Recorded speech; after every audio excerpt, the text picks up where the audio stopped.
Chairman PTI Imran Khan ने असम्बलियों को तहलील करने और इस्तीफा देने के मामले पर पार्लिमानी पार्टी से कभी सीनियर क़यादत से मुशावरत का फैसला किया है। एक ही रोज असम्बलियों से इस्तीफे और तहलील का अमल किए जाने का इम्कान है।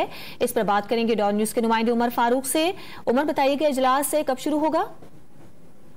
जी, इमरान खान ने सीनियर क़यादत का इजलास आज जमान पार्क में तलब किया है, जो कि शाम 4 बजे होगा। इमरान खान ने ऐलान किया था वो पार्लिमानी पार्टी से इस्तीफों और असम्बली तहलील करने के मामले पर मुशावरत करेंगे, लेकिन इस पार्लिमानी पार्टी के मुशावरती अमल से कबल उन्होंने सीनियर क़यादत से मुशावरत करने का फैसला किया है।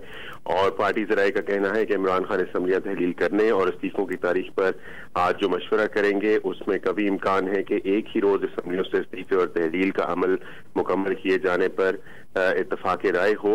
पार्टी ज़राए का यह भी कहना है कि हतमी फैसले के बाद इमरान खान पार्लिमानी पार्टी को अलग अलग एतमाद में लेंगे। इजलास में मुमकिना हुकूमती सियासी ऑप्शन से निमटने पर भी मुशावरत होगी।